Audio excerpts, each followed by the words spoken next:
The sixth book, entitled Erato.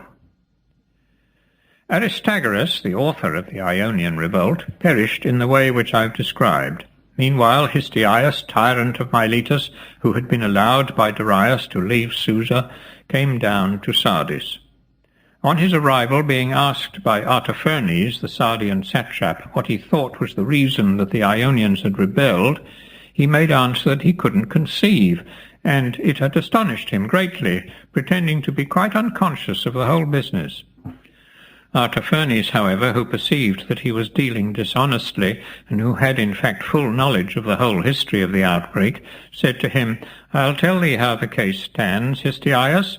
This shoe is of thy stitching. Aristagoras has but put it on." Such was the remark made by Artaphernes concerning the rebellion. Histiaeus, alarmed at the knowledge which he displayed, so soon as night fell, fled away to the coast. Thus he forfeited his word to Darius, for though he had pledged himself to bring Sardinia, the biggest island in the whole world, under the Persian yoke, he in reality sought to obtain the direction of the war against the king. Crossing over to Chios, he was there laid in bonds by the inhabitants, who accused him of intending some mischief against them in the interest of Darius. However, when the whole truth was laid before them, and they found that Histiaeus was in reality a foe to the king, they forthwith set him at large again. After this, the Ionians inquired of him for what reason he had so strongly urged Aristagoras to revolt from the king, thereby doing their nation so ill a service.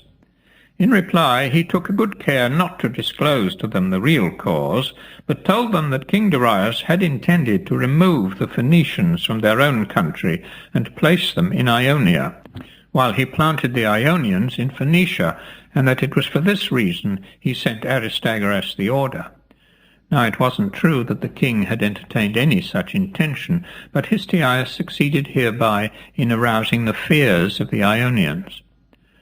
After this, Histiaeus, by means of a certain Hermippus, a native of Artanius, sent letters to many of the Persians in Sardis, who had before held some discourse with him concerning a revolt. Hermippus, however, instead of conveying them to the persons to whom they were addressed, delivered them into the hands of Artaphernes, who, perceiving what was on foot, commanded Hermippus to deliver the letters according to their addresses, and then bring him back the answers which were sent to Histiaeus. The traitors being in this way discovered, Artaphernes put a number of Persians to death, and caused a commotion in Sardis. As for Histiaeus, when his hopes in this matter were disappointed, he persuaded the Chians to carry him back to Miletus. But the Milesians were too well pleased at having got quit of Aristagoras to be anxious to receive another tyrant into their country, besides which they had now tasted liberty. They therefore opposed his return, and when he endeavoured to force an entrance during the night, one of the inhabitants even wounded him in the thigh. Having been thus rejected from his country, he went back to Chios, whence, after failing in an attempt to induce the Chians to give him ships, he crossed over to Mytilene, where he succeeded in obtaining vessels from the Lesbians. They fitted out a squadron of 8 triremes and sailed with him to the Hellespont, where they took up their station and proceeded to seize all the vessels which passed out from the Euxine, unless the crews declared themselves ready to obey his orders. While Histiaeus and the Mytileneans were thus employed, Miletus was expecting an attack from a vast armament which comprised both a fleet and also a land force. The Persian captains had drawn their several detachments together and formed them into a single army, and had resolved to pass over all the other cities which they regarded as of lesser account, and to march straight on Miletus. Of the naval states, Phoenicia showed the greatest zeal, but the fleet was composed likewise of the Cyprians, who had so lately been brought under, the Cilicians, and also the Egyptians.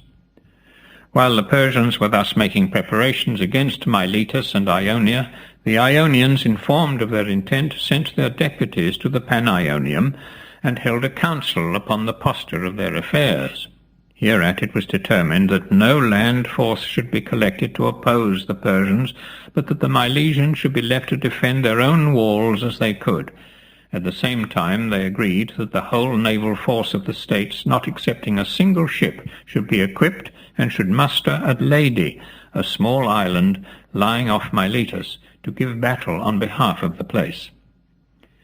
Presently the Ionians began to assemble in their ships, and with them came the Aeolians of Lesbos. And in this way they marshalled their line. The wing towards the east was formed of the Milesians themselves, who furnished 80 ships. Next to them came the Praenians with 12, and the Myusians with 3 ships. After the Myusians were stationed the Tyans, whose ships were 17, then the Chians, who furnished 100, the Erythraeans and Phoenicians followed, the former with 8, the latter with 3 ships. Beyond the Phocians were the Lesbians, furnishing 70. Last of all came the Samians, forming the western wing, and furnishing 60 ships. The fleet amounted in all to 353 triremes. Such was the number on the Ionian side. On the side of the barbarians, the number of vessels was 600. These assembled off the coast of Milesia, while the land army collected upon the shore. But the leaders, learning the strength of the Ionian fleet, began to fear lest they might fail to defeat them, in which case, not having the mastery at sea, they would be unable to reduce Miletus, and might in consequence receive rough treatment at the hands of Darius. So, when they thought of all these things, they resolved on the following course. Calling together the Ionian tyrants, who had fled to the Medes for refuge when Aristagoras deposed them from their governments, and who were now in camp, having joined in the expedition against Miletus, the Persians addressed them thus: Men of Ionia, now is the fit time to show your zeal for the house of the king. Use your best efforts, every one of you, to detach your fellow countrymen from the general body. Hold forth to them the promise that if they submit, no harm shall happen to them on account of their rebellion. Their temples shall not be burnt, nor any of their private buildings. Neither shall they be treated with greater harshness than before the outbreak. But if they refuse to yield, and determine to try the chance of a battle, threaten them with the fate which shall assuredly overtake them in that case.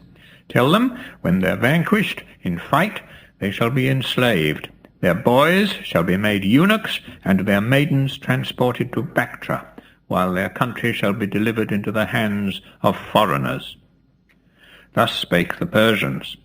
The Ionian tyrants sent accordingly by night to their respective citizens and reported the words of the Persians. But the people were all staunch, and refused to betray their countrymen, those of each state thinking that they alone had had overtures made to them. Now these events happened on the first appearance of the Persians before Miletus. Afterwards, while the Ionian fleet was still assembled at Leyde, councils were held and speeches made by divers persons, among the rest by Dionysius, the Phocian captain, who thus expressed himself: Our affairs hang on the razor's edge, men of Ionia, either to be free or to be slaves, and slaves too who have shown themselves runaways. Now then, you have to choose whether you will endure hardships, and so for the present lead a life of toil, but thereby gain ability to overcome your enemies and establish your own freedom, or whether you will persist in this slothfulness and disorder, in which case I see no hope of your escaping the king's vengeance for your rebellion. I beseech you, be persuaded by me, and trust yourselves to my guidance. Then, if the gods only hold the balance fairly between us, I undertake to say that our foes will either decline a battle, or, if they fight, suffer complete discomfiture. These words prevailed with the Ionians, and forthwith they committed themselves to Dionysius, whereupon he proceeded every day to make the ships move in column, and the rowers ply their oars, and exercise themselves in breaking the line, while the marines were held under arms, and the vessels were kept till evening fell upon their anchors, so that the men had nothing but toil from morning even to night. 7 days did the Ionians continue obedient, and do whatsoever he bade them. But on the 8th day, worn out by the hardness of the work and the heat of the sun, and quite unaccustomed to such fatigues, they began to confer together, and to say one to another, What god have we offended to bring upon ourselves such a punishment as this? Fools and distracted that we were, to put ourselves into the hands of this Phocian braggart, who does but furnish 3 ships to the fleet. He, now that he has got us, plagues us in the most desperate fashion. Many of us, in consequence, have fallen sick already. Many more expect to follow. We had better suffer anything rather than these hardships. Even the slavery with which we are threatened, however harsh, can be no worse than our present thraldom. Come, let's refuse him obedience." So saying, they forthwith ceased to obey his orders, and pitched their tents, as if they had been soldiers, upon the island, where they reposed under the shade all day, and refused to go aboard the ships and train themselves. Now when the Samian captains perceived what was taking place, they were more inclined than before to accept the terms which Aeacus, the son of Seleucen, had been authorized by the Persians to offer them, on condition of their deserting from the confederacy, for they saw that all was disorder among the Ionians, and they felt also that it was hopeless to contend with the power of the king, since if they defeated the fleet which had been sent against them, they knew that another would come 5 times as great. So they took advantage of the occasion which now offered, and as soon as ever they saw the Ionians refuse to work, hastened gladly to provide for the safety of their temples and their properties. This Aeacus, who made the overtures to the Samians, was the son of Seleucen, and grandson of the earlier Aeacus. He had formerly been tyrant of Samos, but was ousted from his government by Aristagoras the Milesian at the same time with the other tyrants of the Ionians. The Phoenicians soon afterwards sailed to the attack, and the Ionians likewise put themselves in line and went out to meet them. When they had now neared one another and joined battle, which of the Ionians fought like brave men and which like cowards I can't declare with any certainty, for charges are brought on all sides. But the tale goes that the Samians, according to the agreement which they had made with Aeacus, hoisted sail, and quitting their post, bore away for Samos, except 11 ships, whose captains gave no heed to the orders of the commanders, but remained and took part in the battle. The state of Samos, in consideration of this action, granted to these men, as an acknowledgment of their bravery, the honour of having their names, and the names of their fathers, inscribed upon a pillar, which still stands in the marketplace. The Lesbians also, when they saw the Samians who were drawn up next to them begin to flee, themselves did the like, and the example, once set, was followed by the greater number of the Ionians. Of those who remained and fought, none was so rudely handled as the Chians, who displayed prodigies of valour, and disdained to play the part of cowards. They furnished to the common fleet, as I mentioned above, 100 ships, having each of them 40 armed citizens, and those picked men on board. And when they saw the greater portion of the allies betraying the common cause, they, for their part, scorning to imitate the base conduct of these traitors, although they were left almost alone and unsupported, a very few friends continuing to stand by them, notwithstanding went on with the fight, and oft times cut the line of the enemy, until at last, after they had taken very many of their adversaries' ships, they ended by losing more than half of their own. Hereupon, with the remainder of their vessels, the Chians fled away to their own country. As for such of their ships as were damaged and disabled, these, being pursued by the enemy, made straight for Mycale, where the crews ran them ashore, and abandoning them, began their march along the continent. Happening in their way upon the territory of Ephesus, they essayed to cross it, but here a dire misfortune befell them. It was night, and the Ephesian women chanced to be engaged in celebrating the Thesmophoria. The previous calamity of the Achaeans had not been heard of, so when the Ephesians saw their country invaded by an armed band, they made no question of the newcomers being robbers who purposed to carry off their women, and accordingly they marched out against them in full force and slew them all. Such were the misfortunes which befell them in Chios. Dionysius the Phocian, when he perceived that all was lost, having first captured 3 ships from the enemy, himself took to flight. He wouldn't, however, return to Phocia, which he well knew must fall again, like the rest of Ionia, under the Persian yoke, but straightway as he was, he set sail for Phoenicia, and there sunk a number of merchantmen, and gained a great booty. After which he directed his course to Sicily, where he established himself as a corsair, and plundered the Carthaginians and Tyrrhenians, but did no harm to the Greeks. The Persians, when they had vanquished the Ionians in the sea fight, besieged Miletus, both by land and sea, driving mines under the walls, and making use of every known device, until at length they took both the citadel and the town, 6 years from the time when the revolt first broke out under Aristagoras. All the inhabitants of the city they reduced to slavery, and thus the event tallied with the announcement which had been made by the oracle. For once upon a time, when the Argives had sent to Delphi to consult the god about the safety of their own city, a prophecy was given them, in which others besides themselves were interested, for while it bore in part upon the fortunes of Argos, it touched in a by-clause the fate of the men of Miletus.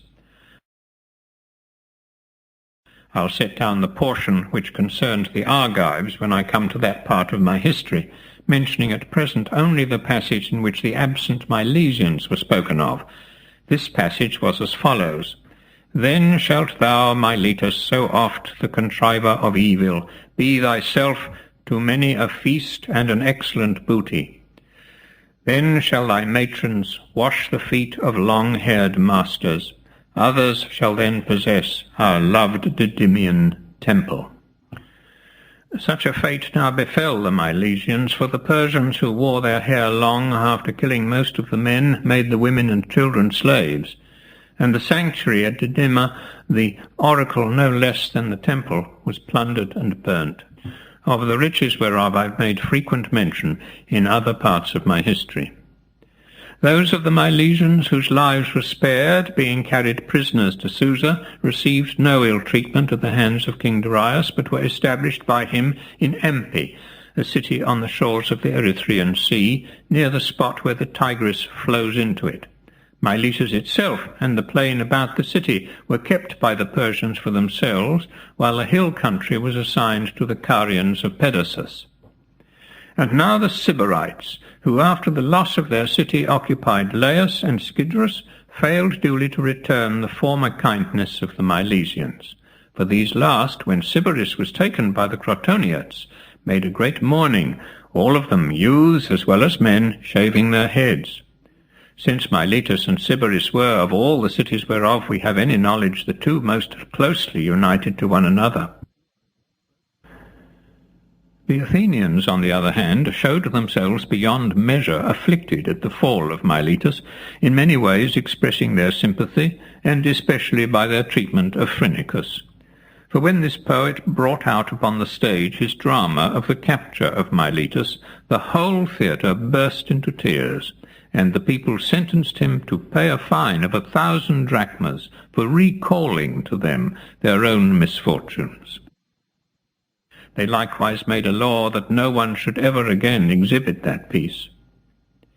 Thus was Miletus bereft of its inhabitants. In Samos, the people of the richer sort were much displeased with the doings of the captains and the dealings they had had with the Medes. They therefore held a council very shortly after the sea fight, and resolved that they wouldn't remain to become the slaves of Aeaces and the Persians, but before the tyrants set foot in their country would sail away and found a colony in another land. Now it chanced that about this time the Zancleans of Sicily had sent ambassadors to the Ionians and invited them to Caliacte, where they wished an Ionian city to be founded. This place, Caliacte, or the Fair Strand, as it's called, is in the country of the Sicilians, and is situated in the part of Sicily which looks towards Tyrrhenia. The offer thus made to all the Ionians was embraced only by the Samians, and by such of the Milesians as had contrived to effect their escape. Hereupon this is what ensued. The Samians on their voyage reached the country of the Epizithrian Locrians, at a time when the Zancleans and their king, Sithus, were engaged in the siege of a Sicilian town which they hoped to take. Anaxilaus, tyrant of Rhegium, who was on ill terms with the Zancleans, knowing how matters stood, made application to the Samians and persuaded them to give up the thought of Caliacte, the place to which they were bound, and to seize Zancli itself, which was left without men. The Samians followed this counsel and possessed themselves of the town, which the Zancleans no sooner heard than they hurried to the rescue, calling to their aid Hippocrates, tyrant of Gela, who was one of their allies. Hippocrates came with his army to their assistance, but on his arrival he seized Sithus, the Zanclean king, who had just lost his city, and sent him away in chains, together with his brother, Pythogenes, to the town of Inicus, after which he came to an understanding with the Samians, exchanged oaths with them, and agreed to betray the people of Zancli. The reward of his treachery was to be 1/2 of the goods and chattels, including slaves which the town contained, and all that he could find in the open country. Upon this Hippocrates seized and bound the greater number of the Zancleans as slaves, delivering, however, into the hands of the Samians 300 of the principal citizens to be slaughtered, but the Samians spared the lives of these persons. Sithus, the king of the Zancleans, made his escape from Inicus and fled to Himera, whence he passed into Asia and went up to the court of Darius. Darius thought him the most upright of all the Greeks to whom he afforded a refuge, for with the king's leave he paid a visit to Sicily, and thence returned back to Persia, where he lived in great comfort and died by a natural death at an advanced age. Thus did the Samians escape the yoke of the Medes, and possess themselves without any trouble of Zancli, a most beautiful city. At Samos itself, the Phoenicians, after the fight which had Miletus for its prize was over, re-established Aeaces, the son of Seleucon, upon his throne. This they did by the command of the Persians, who looked upon Aeaces as one who had rendered them a high service, and therefore deserved well at their hands. They likewise spared the Samians on account of the desertion of their vessels, and didn't burn either their city or their temples, as they did those of the other rebels. Immediately after the fall of Miletus, the Persians recovered Caria, bringing some of the cities over by force, while others submitted of their own accord. Meanwhile, tidings of what had befallen Miletus reached Histiaeus the Milesian, who was still at Byzantium, employed in intercepting the Ionian merchantmen as they issued from the Euxine. Histiaeus had no sooner heard the news than he gave the Hellespont in charge to Pisaltes, son of Apollophanes, a native of Abydos, and himself at the head of the Lesbians set sail for Chios. One of the Chian garrisons which opposed him he engaged at a place called the Hollows, situated in the Chian territory, and of these he slaughtered a vast number. Afterwards, by the help of his Lesbians, he reduced all the rest of the Chians, who were weakened by their losses in the sea fight, Polychne, a city of Chios, serving him as headquarters. It mostly happens that there is some warning when great misfortunes are about to befall a state or nation, and so it was in this instance, for the Chians had previously had some strange tokens sent to them. A choir of 100 of their youths had been dispatched to Delphi, and of these only 2 had returned, the remaining 98 having been carried off by a pestilence. Likewise, about the same time, and very shortly before the sea fight, the roof of a schoolhouse had fallen in upon a number of their boys, who were at lessons, and out of 120 children there was but 1 left alive. Such were the signs which God sent to warn them. It was very shortly afterwards that the sea fight happened, which brought the city down upon its knees, and after the sea fight came the attack of Histiaeus and his Lesbians, to whom the Chians, weakened as they were, furnished an easy conquest. Histiaeus now led a numerous army composed of Ionians and Aeolians against Thasos, and had laid siege to the place when news arrived that the Phoenicians were about to quit Miletus and attack the other cities of Ionia. On hearing this, Histiaeus raised the siege of Thasos and hastened to Lesbos with all his forces. There his army was in great straits for want of food. whereupon Histiaeus left Lesbos and went across to the mainland, intending to cut the crops which were growing in the Atarnean territory, and likewise in the plain of the Caicus, which belonged to Mysia. Now it chanced that a certain Persian named Harpagus was in these regions at the head of an army of no little strength. He, when Histiaeus landed, marched out to meet him, and engaging with his forces, destroyed the greater number of them, and took Histiaeus himself prisoner. Histiaeus fell into the hands of the Persians in the following manner. The Greeks and the Persians engaged at Melina, in the region of Atarneus, and the battle was for a long time stoutly contested, till at length the cavalry came up, and charging the Greeks, decided the conflict. The Greeks fled, and Histiaeus, who thought that Darius wouldn't punish his fault with death, showed how he loved his life by the following conduct. Overtaken in his flight by one of the Persians who was about to run him through, he cried aloud in the Persian tongue that he was Histiaeus the Milesian. Now, had he been taken straightway before King Darius, I verily believe that he would have received no hurt, but the king would have freely forgiven him. Artaphernes, however, satrap of Sardis, and his captor Harpagus, on this account, because they were afraid that if he escaped he would be again received into high favour by the king, put him to death as soon as he arrived at Sardis. His body they impaled at that place, while they embalmed his head, and sent it up to Susa to the king.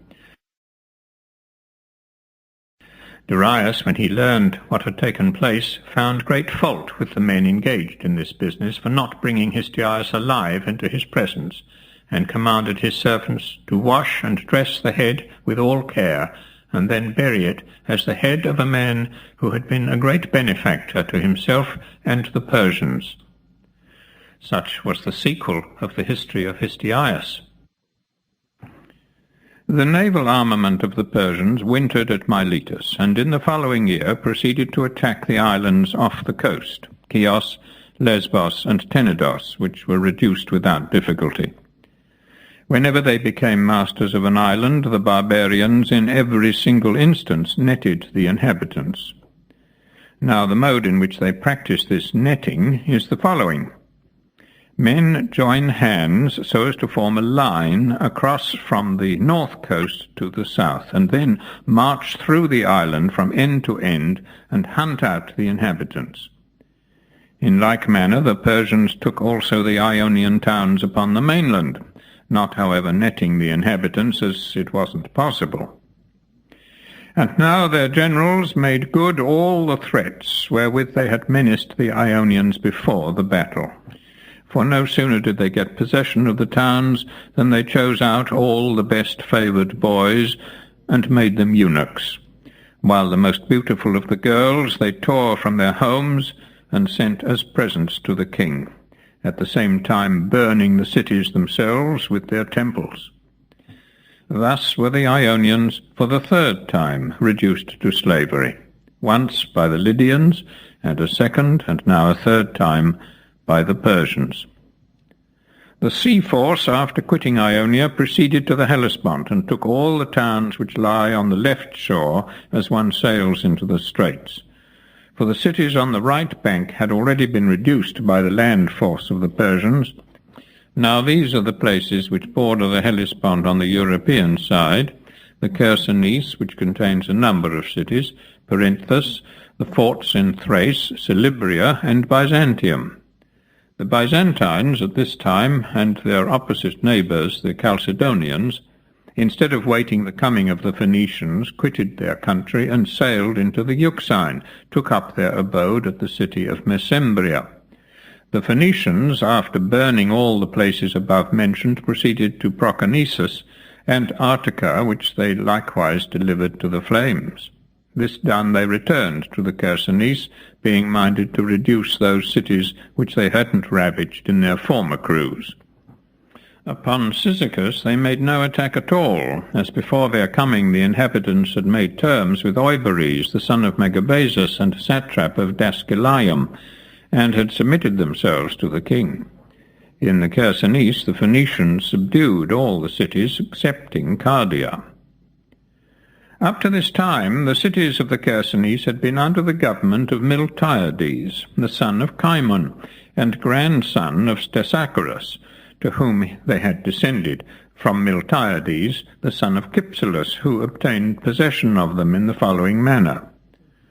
The Dolonci, a Thracian tribe, to whom the Chersonese at that time belonged, being harassed by a war in which they were engaged with the Absinthians, sent their princes to Delphi to consult the oracle about the matter. The reply of the Pythoness bade them take back with them as a colonist into their country the man who should first offer them hospitality after they quitted the temple. The Dolonci, following the sacred road, passed through the regions of Phocis and Boeotia, after which, as still no one invited them in, they turned aside and travelled to Athens. Now Pisistratus was at this time sole lord of Athens, but Miltiades, the son of Cypselus, was likewise a person of much distinction. He belonged to a family which was wont to contend in the four-horse chariot races, and traced its descent to Iacchus and Aegina, but which from the time of Philius, the son of Ajax, who was the first Athenian citizen of the house, had been naturalized at Athens. It happened that as the Dolonci passed his door, Miltiades was sitting in his vestibule, which caused him to remark them, dressed as they were in outlandish garments, and armed moreover with lances. He therefore called to them, and on their approach invited them in, offering them lodging and entertainment. The strangers accepted his hospitality, and after the banquet was over they laid before him in full the directions of the oracle, and besought him on their own part to yield obedience to the god. Miltiades was persuaded ere they had done speaking, for the government of Pisistratus was irksome to him, and he wanted to be beyond the tyrant's reach. He therefore went straightway to Delphi, and inquired of the oracle whether he should do as the Dolonci desired. As the Pythoness backed their request, Miltiades, son of Cypselus, who had already won the four-horse chariot race at Olympia, left Athens, taking with him as many of the Athenians as liked to join in the enterprise, and sailed away with the Dolonci. On his arrival at the Chersonese he was made king by those who had invited him. After this, his first act was to build a wall across the neck of the Chersonese from the city of Cardia to Pactyia, to protect the country from the incursions and ravages of the Absinthians. The breadth of the isthmus at this part is 36 furlongs, the whole length of the peninsula within the isthmus being 420 furlongs. When he'd finished carrying the wall across the isthmus, and had thus secured the Chersonese against the Absinthians, Miltiades proceeded to engage in other wars, and first of all attacked the Lampsacinians, but falling into an ambush which they had laid, he had the misfortune to be taken prisoner. Now it happened that Miltiades stood high in the favour of Croesus, king of Lydia. When Croesus therefore heard of his calamity, he sent and commanded the men of Lampsacus to give Miltiades his freedom. If they refused, he said, he would destroy them like a fur. Then the Lampsacinians were somewhat in doubt about this speech of Croesus, and couldn't tell how to construe his threat that he would destroy them like a fur. But at last one of their elders divined the true sense, and told them that the fir is the only tree which, when cut down, makes no fresh shoots, but forthwith dies outright. So the Lampsacinians, being greatly afraid of Croesus, released Miltiades and let him go free. Thus did Miltiades, by the help of Croesus, escape this danger. Some time afterwards he died childless, leaving his kingdom and his riches to Stesichorus, who was the son of Cimon, his half-brother. Ever since his death, the people of the Chersonese have offered him the customary sacrifices of a founder, and they have further established in his honour a gymnic contest and a chariot race, in neither of which is it lawful for any Lampsacinian to contend. Before the war with Lampsacus was ended, Stesagoras too died childless. He was sitting in the Hall of Justice when he was struck upon the head with a hatchet by a man who pretended to be a deserter, but was in good sooth an enemy and a bitter one. Thus died Stesagoras, and upon his death the Pisistratidae fitted out a trireme, and sent Miltiades, the son of Cimon and brother of the deceased, to the Chersonese, that he might undertake the management of affairs in that quarter. They had already shown him much favour at Athens, as if, forsooth, they had been no parties to the death of his father Cimon, a matter whereof I'll give an account in another place. He, upon his arrival, remained shut up within the house, pretending to do honour to the memory of his dead brother, whereupon the chief people of the Chersonese gathered themselves together from all the cities of the land, and came in a procession to the place where Miltiades was, to condole with him upon his misfortune. Miltiades commanded them to be seized and thrown into prison, after which he made himself master of the Chersonese, maintained a body of 500 mercenaries, and married Hegesippla, daughter of the Thracian king Olorus. This Miltiades, the son of Cimon, had not been long in the country when a calamity befell him yet more grievous than those in which he was now involved. For 3 years earlier he had had to fly before an incursion of the Scyths. These nomads, angered by the attack of Darius, collected in a body and marched as far as the Chersonese. Miltiades didn't await their coming, but fled, and remained away until the Scyths retired, when the Dolonci sent and fetched him back. All this happened 3 years before the events which befell Miltiades at the present time. He now no sooner heard that the Phoenicians were attacking Tenedos than he loaded 5 triremes with his goods and chattels, and set sail for Athens. Cardia was the point from which he took his departure, and as he sailed down the Gulf of Melos, along the shore of the Chersonese, he came suddenly upon the whole Phoenician fleet. However, he himself escaped with 4 of his vessels, and got into Imbros, 1 trireme only falling into the hands of his pursuers. This vessel was under the command of his eldest son, Metiacus, whose mother wasn't the daughter of the Thracian king Olorus, but a different woman. Metiacus and his ship were taken, and when the Phoenicians found out that he was a son of Miltiades, they resolved to convey him to the king, expecting thereby to rise high in the royal favour. For they remembered that it was Miltiades who counselled to the Ionians to hearken, when the Scyths prayed them to break up the bridge and return home. Darius, however, when the Phoenicians brought Metiacus into his presence, was so far from doing him any hurt that he loaded him with benefits. He gave him a house and estate, and also a Persian wife, by whom there were children born to him who were accounted Persians. As for Miltiades himself, from Imbros he made his way in safety to Athens. At this time the Persians did no more hurt to the Ionians, but on the contrary, before the year was out, they carried into effect the following measures, which were greatly to their advantage. Artaphernes, satrap of Sardis, summoned deputies from all the Ionian cities and forced them to enter into agreements with one another, not to harass each other by force of arms, but to settle their disputes by reference. He likewise took the measurement of their whole country in parasangs, which is the name which the Persians give to a distance of 30 furlongs, and settled the tributes which the several cities were to pay at a rate that has continued unaltered from the time when Artaphernes fixed it down to the present day.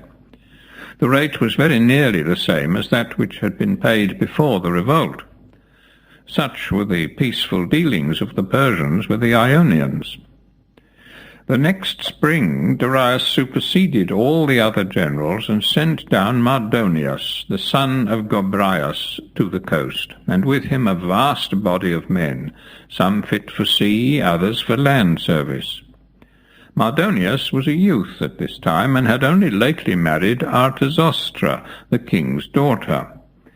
When Mardonius, accompanied by this numerous host, reached Cilicia, he took ship and proceeded along shore with his fleet, while the land army marched under other leaders towards the Hellespont. In the course of his voyage along the coast of Asia, he came to Ionia, and here I have a marvel to relate which will greatly surprise those Greeks who can't believe that Otanes advised the 7 conspirators to make Persia a commonwealth. Mardonius put down all the despots throughout Ionia, and in lieu of them established democracies. Having so done, he hastened to the Hellespont, and when a vast multitude of ships had been brought together, and likewise a powerful land force, he conveyed his troops across the strait by means of his vessels, and proceeded through Europe against Eretria and Athens. At least these towns served as a pretext for the expedition, the real purpose of which was to subjugate as great a number as possible of the Grecian cities, and this became plain when the Thasians, who didn't even lift a hand in their defence, were reduced by the sea force, while the land army added the Macedonians to the former slaves of the king. All the tribes on the hither side of Macedonia had been reduced previously.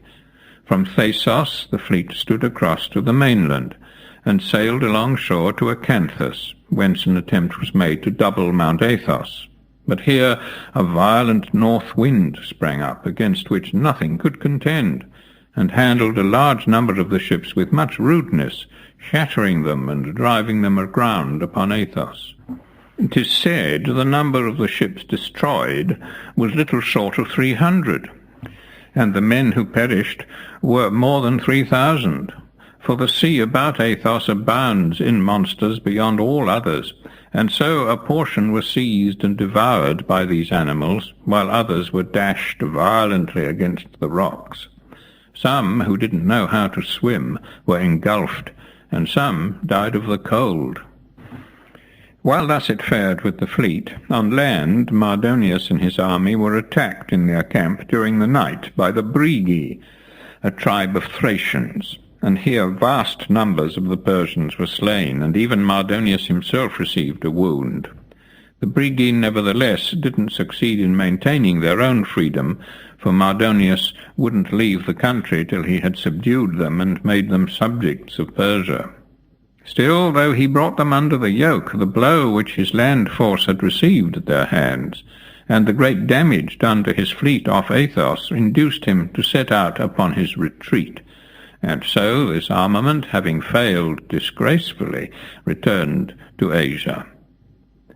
The year after these events, Darius received information from certain neighbours of the Thasians that those islanders were making preparations for revolt.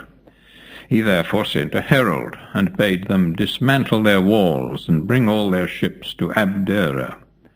The Thasians, at the time when Histiaeus the Milesian made his attack upon them, had resolved that as their income was very great, they would apply their wealth to building ships of war, and surrounding their city with another and a stronger wall. Their revenue was derived partly from their possessions upon the mainland, partly from the mines which they owned. They were masters of the gold mines at Skaptahile, the yearly produce of which amounted in all to 80 talents. Their mines in Thasos yielded less, but still were so far prolific that besides being entirely free from land tax, they had a surplus income derived from the two sources of their territory, on the main and their mines, in common years of 200 and in the best years of 300 talents. I myself have seen the mines in question. By far the most curious of them are those which the Phoenicians discovered at the time when they went with Theseus and colonized the island, which afterwards took its name from him. These Phoenician workings are in Thasos itself, between Koinera and a place called Ainera, over against Samothrace. A huge mountain has been turned upside down in search for ores. Such then was the source of their wealth. On this occasion no sooner did the great king issue his commands than straightway the Thasians dismantled their wall and took their whole fleet to Abdera. After this, Darius resolved to prove the Greeks and try the bent of their minds, whether they were inclined to resist him in arms or prepared to make their submission. He therefore sent out heralds in divers directions round about Greece, with orders to demand everywhere earth and water for the king. At the same time he sent other heralds to the various seaport towns which paid him tribute, and required them to provide a number of ships of war and horse transports. These towns accordingly began their preparations, and the heralds who had been sent into Greece obtained what the king had bid them ask from a large number of the states upon the mainland, and likewise from all the islanders whom they visited. Among these last were included the Aeginetans, who, equally with the rest, consented to give earth and water to the Persian king. When the Athenians heard what the Aeginetans had done, believing that it was from enmity to themselves that they had given consent, and that the Aeginetans intended to join the Persians in his attack upon Athens, they straightway took the matter in hand. In good truth, it greatly rejoiced them to have so fair a pretext, and accordingly they sent frequent embassies to Sparta, and made it a charge against the Aeginetans that their conduct in this matter proved them to be traitors to Greece. Hereupon Cleomenes, the son of Anaxandridas, who was then king of the Spartans, went in person to Aegina, intending to seize those whose guilt was the greatest. As soon, however, as he tried to arrest them, a number of the Aeginetans made resistance, a certain Creus, son of Polycritus, being the foremost in violence. This person told him he should not carry off a single Aeginetan without it costing him dear. The Athenians had bribed him to make this attack, for which he had no warrant from his own government. Otherwise both the kings would have come together to make the seizure. This he said in consequence of instructions which he had received from Demaratus.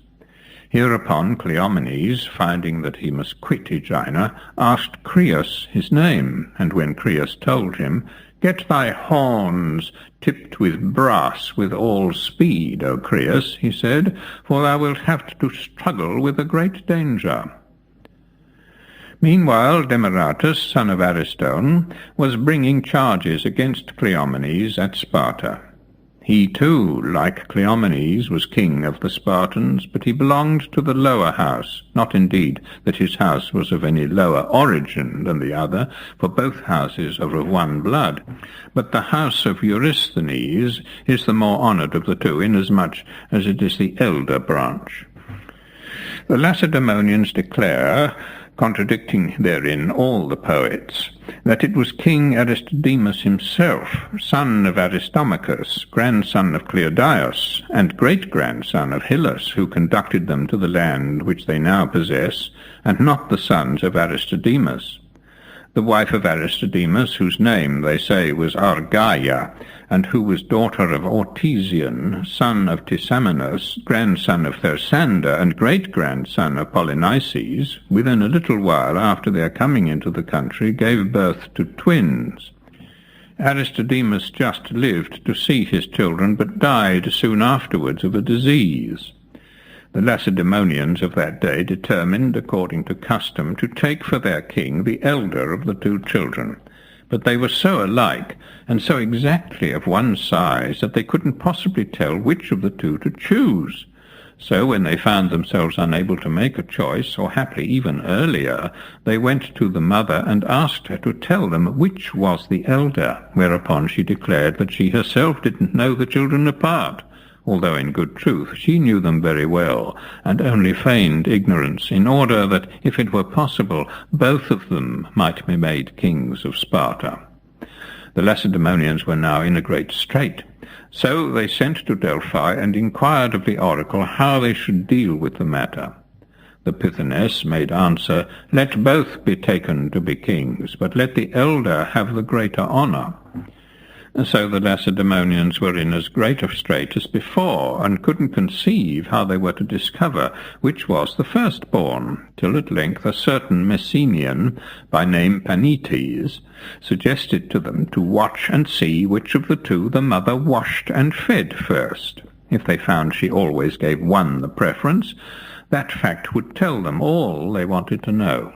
If, on the contrary, she herself varied, and sometimes took the one first and sometimes the other, it would be plain that she knew as little as they, in which case they must try some other plan.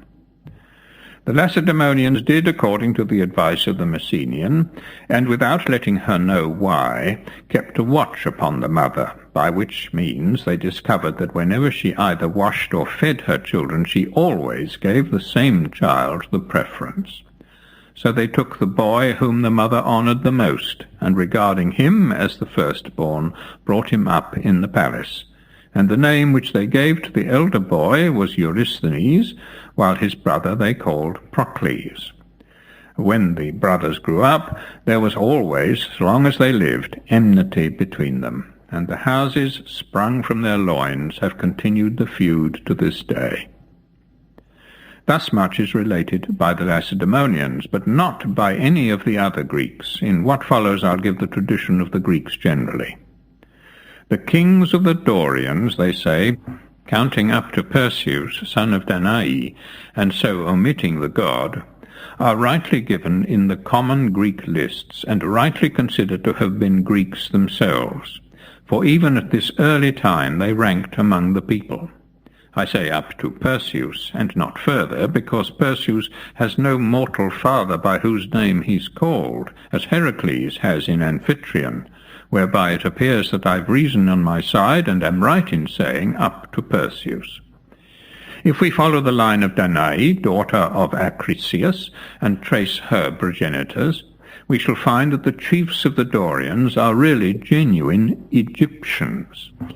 In the genealogies here given, I followed the common Greek accounts. According to the Persian story, Perseus was an Assyrian who became a Greek. His ancestors, therefore, according to them, were not Greeks. They don't admit that the forefathers of Acrisius were in any way related to Perseus, but say they were Egyptians, as the Greeks likewise testify. Enough, however, of this subject. How it came to pass that Egyptians obtained the kingdoms of the Dorians, and what they did to raise themselves to such a position, these are questions concerning which, as they've been treated by others, I shall say nothing. I proceed to speak of points on which no other writer has touched. The prerogatives which the Spartans have allowed their kings are the following. In the first place, two priesthoods, those namely of Lacedaemonian and of celestial Zeus, also the right of making war on what country soever they please, without hindrance from any of the other Spartans, under pain of outlawry. On service, the privilege of marching first in the advance and last in the retreat, and of having 100 picked men for their bodyguard while with the army. Likewise, the liberty of sacrificing as many cattle in their expeditions as it seems them good, and the right of having the skins and the chines of the slaughtered animals for their own use. Such are their privileges in war. In peace their rights are as follows. When a citizen makes a public sacrifice, the kings are given the first seats at the banquet. They are served before any of the other guests, and have a double portion of everything. They take the lead in the libations, and the hides of the sacrificed beasts belong to them. Every month, on the first day, and again on the 7th of the first decade, each king receives a beast without blemish at the public cost, which he offers up to Apollo. Likewise a medimnus of meal, and of wine a Laconian quart. In the contests of the games they have always the seat of honour. They appoint the citizens who have to entertain foreigners. They also nominate, each of them, 2 of the Pythians, officers whose business it is to consult the oracle at Delphi, who eat with the kings, and like them live at the public charge. If the kings don't come to the public supper, each of them must have 2 koinexes of meal and a koitele of wine sent home to him at his house. If they come, they are given a double quantity of each, and the same when any private man invites them to his table. They have the custody of all the oracles which are pronounced, but the Pythians must likewise have knowledge of them. They have the whole decision of certain causes, which are these, and these only. When a maiden is left the heiress of her father's estate, and has not been betrothed by him to any one, they decide who is to marry her. In all matters concerning the public highways they judge, and if a person wants to adopt a child, he must do it before the kings.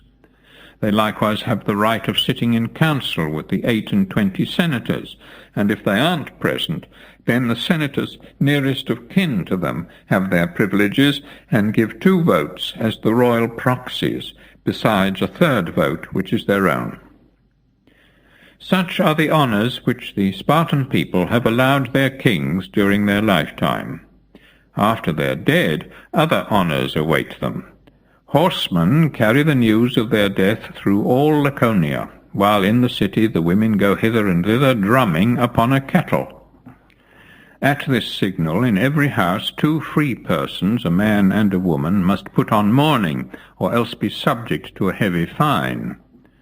The Lacedaemonians have likewise a custom at the demise of their kings, which is common to them with the barbarians of Asia, indeed with the greater number of the barbarians everywhere, namely that when one of their kings dies, not only the Spartans, but a certain number of the country people from every part of Laconia are forced, whether they will or no, to attend the funeral.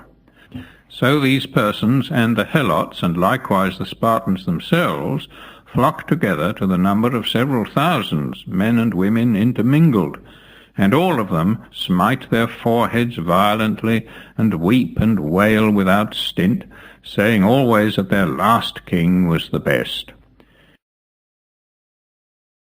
If a king dies in battle, then they make a statue of him, and placing it upon a couch right bravely decked, so carry it to the grave. After the burial, by the space of 10 days, there is no assembly, nor do they elect magistrates, but continue mourning the whole time. They hold with the Persians also in another custom. When a king dies and another comes to the throne, the newly made monarch forgives all the Spartans the debts which they owe either to the king or to the public treasury. And in like manner among the Persians, each king, when he begins to reign, remits the tribute due from the provinces. In one respect, the Lacedaemonians resemble the Egyptians. Their heralds and flute players, and likewise their cooks, take their trades by succession from their fathers. A flute player must be the son of a flute player, a cook of a cook, a herald of a herald.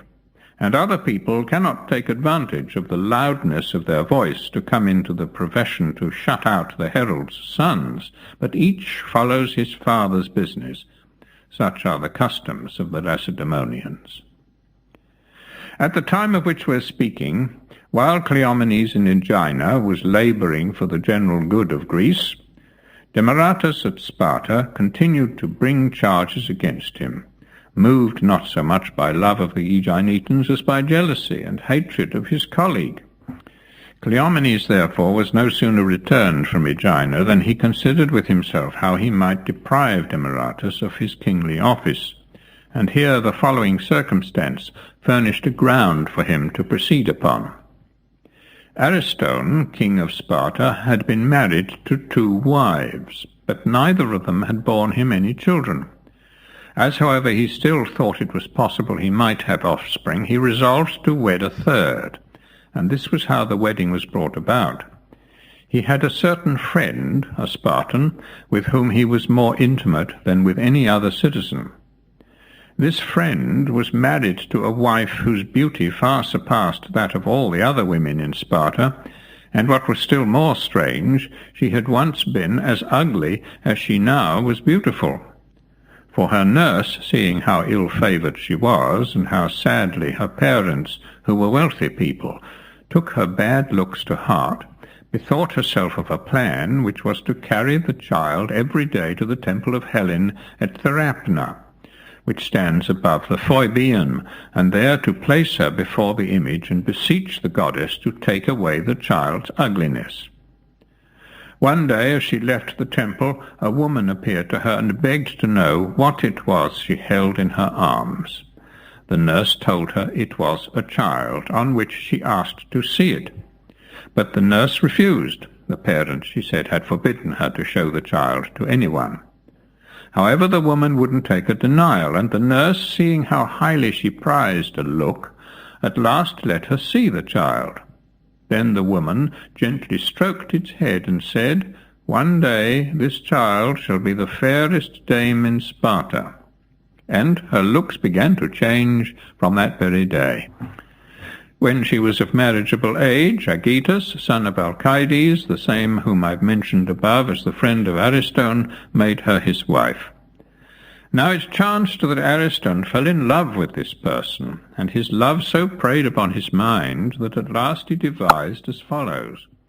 He went to his friend, the lady's husband, and proposed to him that they should exchange gifts, each taking that which pleased him best out of all the possessions of the other.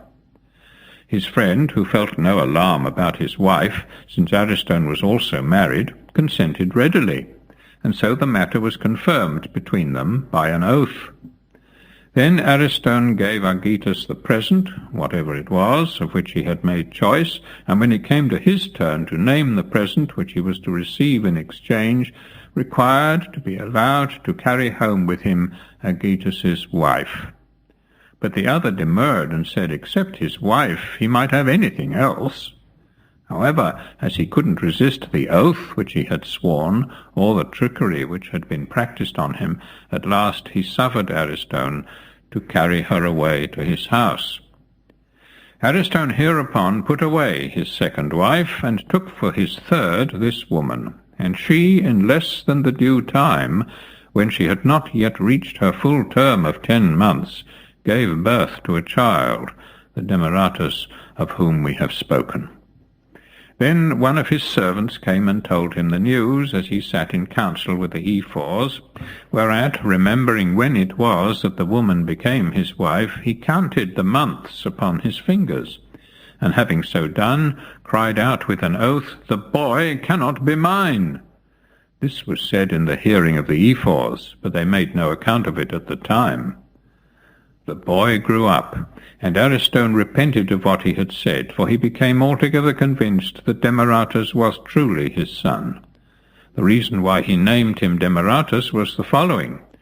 Some time before these events, the whole Spartan people, looking upon Ariston as a man of mark beyond all the kings that had reigned at Sparta before him, had offered up a prayer that he might have a son. On this account, therefore, the name Demaratus was given. In the course of time, Ariston died, and Demaratus received the kingdom. But it was fated, as it seems, that these words, when bruited abroad, should strip him of his sovereignty.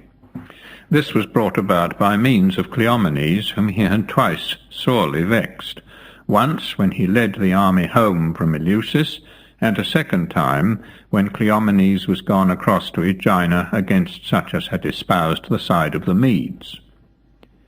Cleomenes now, being resolved to have his revenge upon Demaratus, went to Leotychides, the son of Menares, and grandson of Agis, who was of the same family as Demaratus, and made agreement with him to this tenor following. Cleomenes was to lend his aid to make Leotychides king in the room of Demaratus, and then Leotychides was to take part with Cleomenes against the Aeginetans. Now Leotychides hated Demaratus, chiefly on account of Percolus, the daughter of Chilon, son of Demarminus.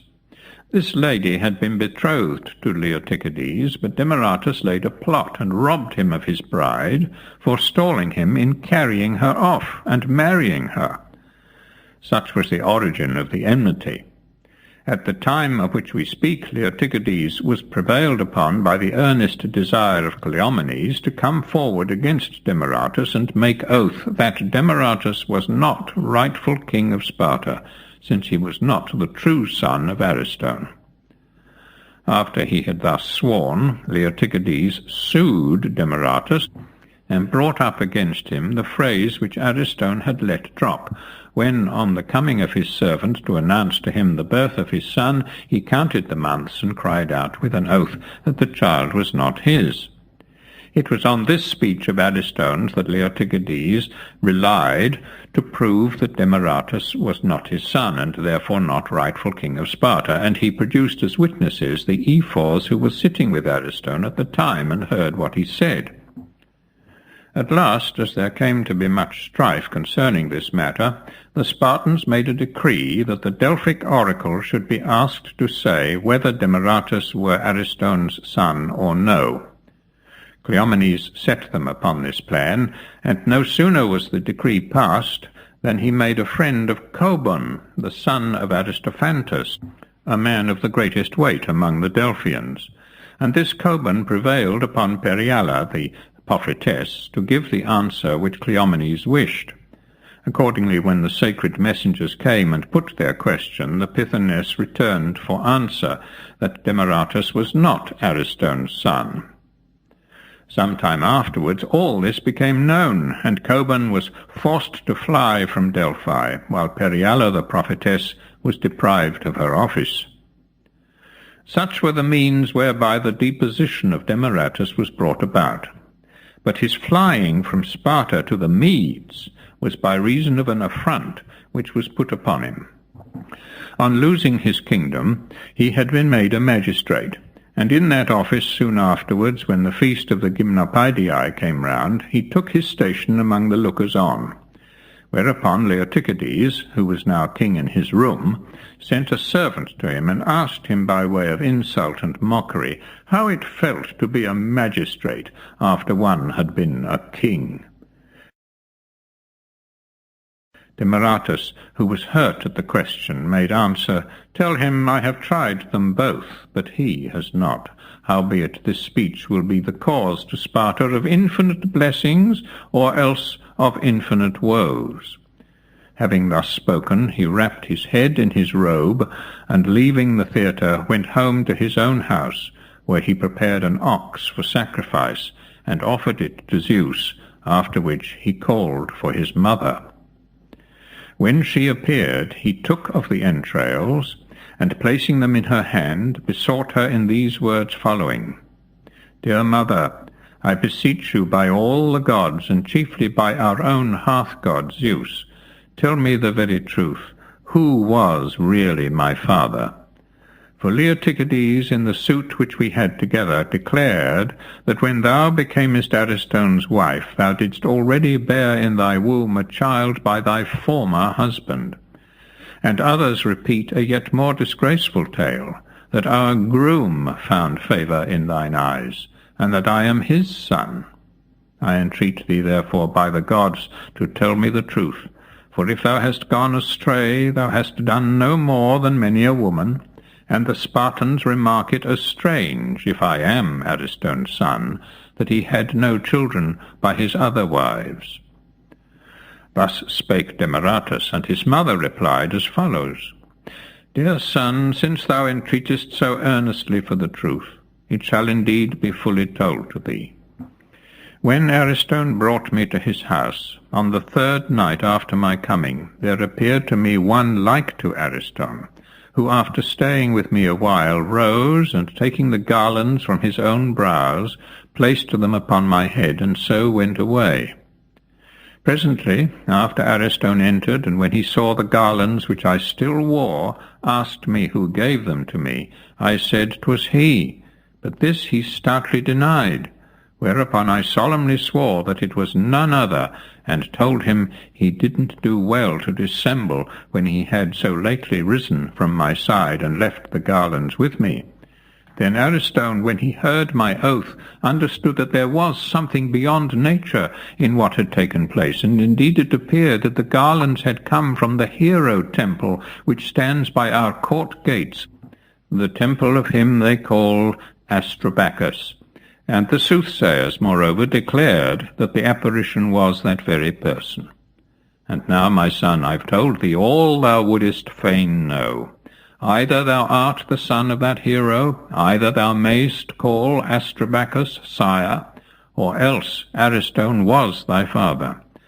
As for that matter which they who hate thee urge the most, the words of Ariston, who, when the messenger told him of thy birth, declared before many witnesses that thou wert not his son, forasmuch as the 10 months were not fully out, it was a random speech, uttered from mere ignorance. The truth is, children are born not only at 10 months, but at 9, and even at 7. Thou wert thyself, my son, a 7 months child. Ariston acknowledged no long time afterwards that his speech sprang from thoughtlessness. Hearken not then to other tales concerning thy birth, my son, for be assured thou hast the whole truth. As for grooms, pray heaven Leotychides and all who speak as he does may suffer wrong from them. Such was the mother's answer. Demaratus, having learned all that he wished to know, took with him provision for the journey, and went into Elis, pretending that he purposed to proceed to Delphi, and there consult the oracle. The Lacedaemonians, however, suspecting that he meant to fly his country, sent men in pursuit of him. But Demaratus hastened, and, leaving Elis before they arrived, sailed across to Zacynthus. The Lacedaemonians followed, and sought to lay hands upon him, and to separate him from his retinue. But the Zacynthans wouldn't give him up to them, so he, escaping, made his way afterwards by sea to Asia, and presented himself before King Darius, who received him generously, and gave him both lands and cities. Such was the chance which drove Demaratus to Asia, a man distinguished among the Lacedaemonians for many noble deeds and wise counsels, and who alone of all the Spartan kings brought honour to his country by winning at Olympia the prize in the 4-horse chariot race. After Demaratus was deposed, Leotychides, the son of Menares, received the kingdom. He had a son, Zeuxidamus, called Cyniscus by many of the Spartans. This Zeuxidamus didn't reign at Sparta, but died before his father, leaving a son, Archidamus. Leotychides, when Zeuxidamus was taken from him, married a second wife, named Eurydame, the sister of Menenius and daughter of Diotocrates. By her he had no male offspring, but only a daughter called Lampito, whom he gave in marriage to Archidamus, Zeuxidamus's son. Even Leotychides, however, didn't spend his old age in Sparta, but suffered a punishment whereby Demaratus was fully avenged. He commanded the Lacedaemonians when they made war against Thessaly, and might have conquered the whole of it, but was bribed by a large sum of money. It chanced that he was caught in the fact, being found sitting in his tent on a gauntlet quite full of silver. Upon this he was brought to trial and banished from Sparta. His house was razed to the ground, and he himself fled to Tegea, where he ended his days. But these events took place long afterwards. At the time of which we are speaking, Cleomenes, having carried his proceedings in the matter of Demaratus to a prosperous issue, forthwith took Leotychides with him and crossed over to attack the Aeginetans. For his anger was hot against them on account of the affront which they had formerly put upon him. Hereupon the Aeginetans, seeing that both the kings were come against them, thought it best to make no further resistance. So the two kings picked out from all Aegina the 10 men who for wealth and birth stood the highest, among whom were Creus, son of Polycrates, and Cassambus, son of Aristocrates, who wielded the chief power. And these men they carried with them to Attica, and there deposited them in the hands of the Athenians, the great enemies of the Aeginetans. Afterwards, when it came to be known what evil arts had been used against Demaratus, Cleomenes was seized with fear of his own countrymen and fled into Thessaly. From thence he passed into Arcadia, where he began to stir up troubles and endeavoured to unite the Arcadians against Sparta. He bound them by various oaths to follow him whithersoever he should lead, and was even desirous of taking their chief leaders with him to the city of Nonacris, that he might swear them to his cause by the waters of the Styx.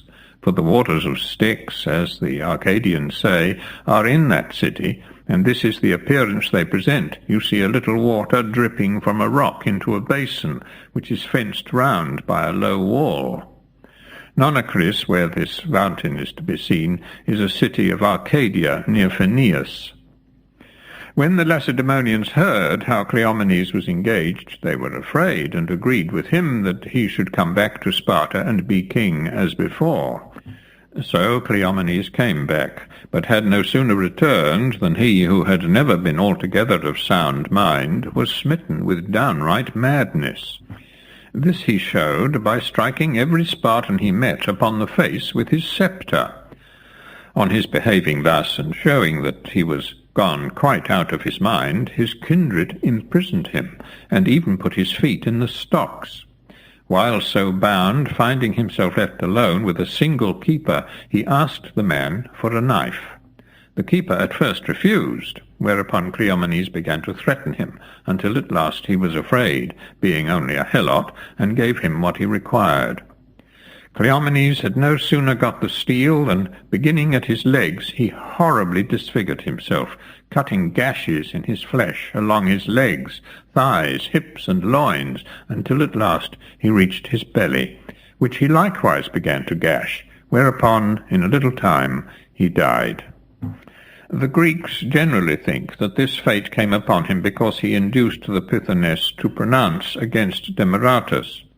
The Athenians differ from all others in saying that it was because he cut down the sacred grove of the goddesses when he made his invasion by Eleusis, while the Argives ascribe it to his having taken from their refuge and cut to pieces certain Argives who had fled from battle into a precinct sacred to Argus, where Cleomenes slew them, burning likewise at the same time, through irreverence, the grove itself. For once, when Cleomenes had sent to Delphi to consult the oracle, it was prophesied to him that he should take Argos, upon which he went out at the head of the Spartans and led them to the river Erasinus. This stream is reported to flow from the Stymphalian lake, the waters of which empty themselves into a pitch-dark chasm, and then, as they say, reappear in Argos, where the Argives call them the Erasinus.